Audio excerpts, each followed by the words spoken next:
या देवी सर्वभूतेषु शक्तिरूपेण संस्थिता நமஸ்தஸ்யே நமஸ்தஸ்யே நமஸ்தஸ்யே நமோ நமஹ.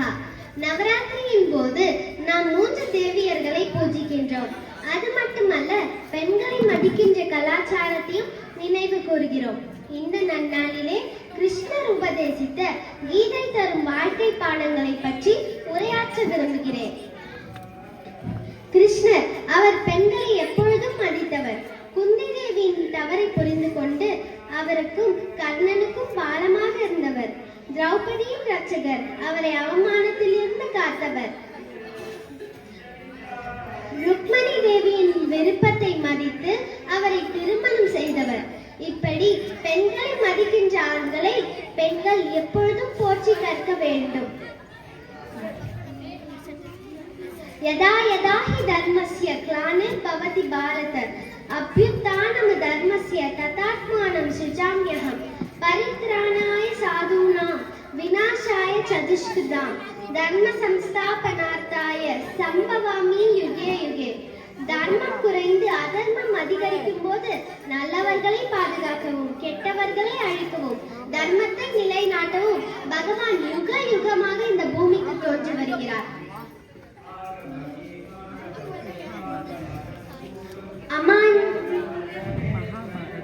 மகாபாரதம் இது உலகின் மிகப்பெரிய இதிகாசங்களில் ஒன்று.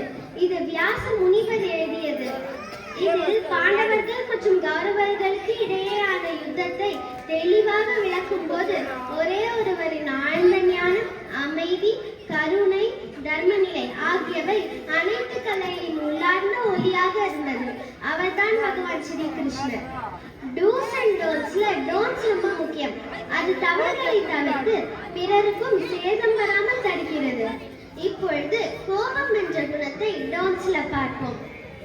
क्रोधात् भवति सम्मोहः, सम्मोहात् स्मृति विभ्रमः, स्मृति भ्रंशात् बुद्धिनाशः, बुद्धिनाशात् प्रणश्यति.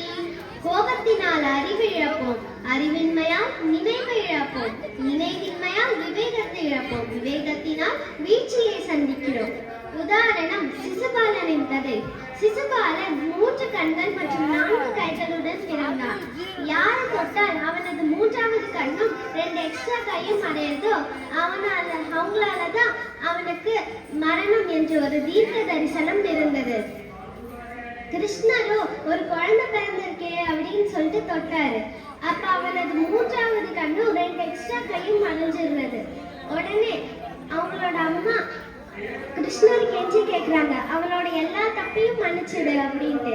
கிருஷ்ணர் சொல்றாரு, அவனோட எல்லா தப்பையும் மன்னிக்க மாட்டேன், வேணும்னா அவங்களுக்காகவே அவனோட 100 தவறுகளையும் மன்னிக்கிறேன் அப்படின்னு சொல்லிட்டு போனாரு.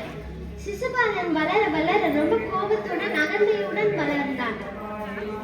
ஒரு நாள் ஒரு சபையில பாண்டவர்கள், யாதவர்கள், மிகப்பெரிய பண்டிதர்கள் இருக்கிற சபையில ரொம்ப கோபத்துடன் அகந்தையுடன் அங்க இருக்கிற ஒவ்வொருத்தரையும் அவமதிச்சு பேசுறான்.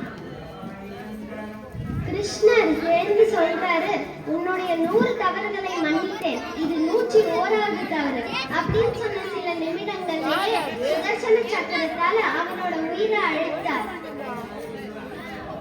பேராசை ஆவృతం ஞானம் ஏதேன ஞானினோ நித்ய வைரினா காமரூபேன கண்டேன துஷ்பூரேன அனலேன ச. துரியோதனன் கதை. துரியோதனன் பாண்டவர்களுக்கு ஒரு இன்ச்சு நீளம் கூட தர மறுத்ததுதான். துரியோதனன் பாண்டவர்களுக்கு 12 மாசம் வனவாசம், 12 வருஷம் வனவாசம், ஓராண்டு அஞ்ஞான வாசம். அஞ்ஞான வாசம்னா என்ன? யாரு கண்ணையும் படாம இருக்கிறது. அதுக்காக பழைய படத்துல வர மாதிரி மறு ஒட்டிட்டு நான் கெட்டப் சேஞ்ச் பண்ணிட்டேன்லாம் சொல்ல முடியாது. அதுக்காக தான் நம்மளோட அர்ஜுனன் ரெமோ மாதிரி பொண்ணு வேஷத்துல வந்தாரு. இப்படி எல்லா இதையும் கரெக்டா முடிச்சதுக்கு அப்புறமும் துரியோதனன் உங்களோட ராஜ்யத்தை நான் தரமாட்டேன்னு மறுத்தான். நடுவுல கிருஷ்ணர் கூட வந்து சொன்னாரு, பாதி ராஜ்யத்தை தாப்பா அப்படின்னு கேட்டார். முடியாது. சரி, ஒரு 5 ஊதையாவது தா அப்படின்னு கேட்டதுக்கு அதுவும் முடியாது. 5 வீடையாவது கூட அப்படின்னு சொல்றதுக்கு அதுவும் முடியாது. துரியோதனன் சொன்னா 5 வீடு என்ன, ஒரு ஊசி முனை நிலம் கூட கிடையாது. சொன்னான். அதனாலதான் மகாபாரத யுத்தமே நடந்தது. அதுல அவனோட 99 சகோதரர்களையும் இழந்தான். கடைசியில தானும் வீழ்ந்தான் பீமனின் கைகளால். அகங்காரம். மச்சிதः சர்வதுர்காணி மத் பிரசாதாத் தரிஷ்யசி அதச்சேத்வம் அகங்காரம் நஷ்டோஷ்யசி வினஷ்யசி. கர்ணனின் கதை. வரம் பெற்ற வீரனாக இருந்தாலும் அகங்காரம் அழிக்கும் என்பதற்கான கதை. தேரோட்டின் மகனாக இருந்தாலும் பெரும் வீரனாக உருவெடுத்தான் கர்ணன். அவனது தெய்வீக ஆற்றலால் பெரும் வீரத்தால் சூரிய பகவான் அருளிய கவச குண்டலத்தால் அவனிடம் அசைக்க முடியாத நம்பிக்கை இருந்தது. அதாவது யாரும் தன்னை வெல்ல முடியாது என்று. இந்த அகங்காரத்தின் அடிப்படையில் அவன் தர்மத்தை விட்டான், துரியோதனின் பக்கம் நின்றான். பகவான் கிருஷ்ணரை மதிக்கவே இல்லை. ஒரு நாள் பகவான் கிருஷ்ணர் கர்ணனை தனியாக அழைத்து அவனது உண்மை பிறவியை ஞாபகப்படுத்தினார். நீ பாண்டவர்களின் சகோதரன், தர்மத்துடன் இரு என்று.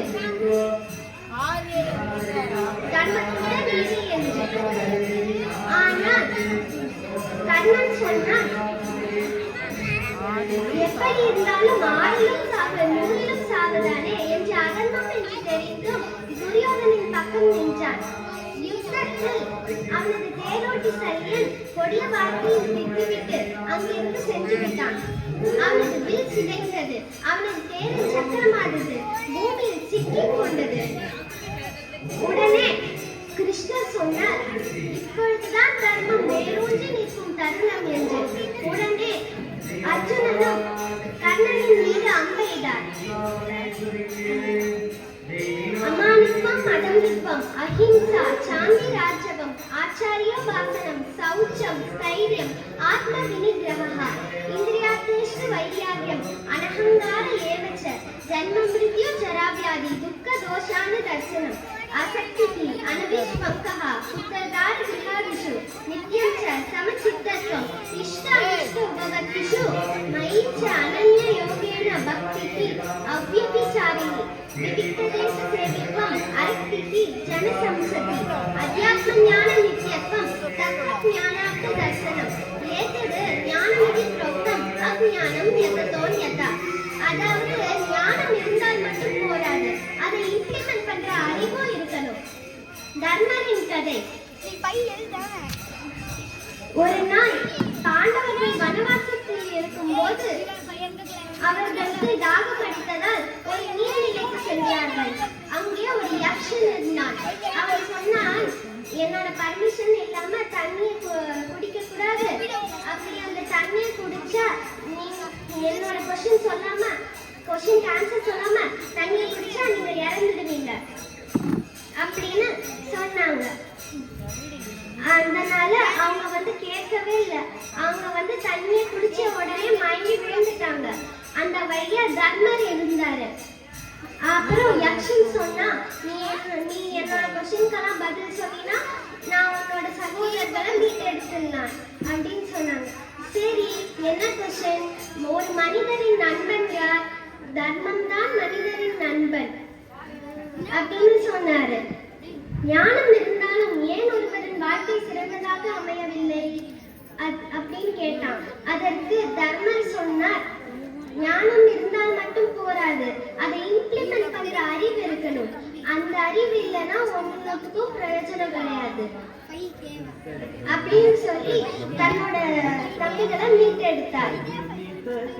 எல்லா கெட்ட குணங்களுக்கும் ஒரு டர்னிங் பாயிண்ட் இருக்கும். இப்ப கோபத்திற்கு பொறுமையா இருக்கணும். நெக்ஸ்ட் பேராசைக்கு பயம். ஐயோ நம்ம இவ்வளோ ஆசைப்படக்கூடாது அப்படிங்கிற பயம் இருந்தாலே அந்த பேராசைய தவிர்க்கலாம்.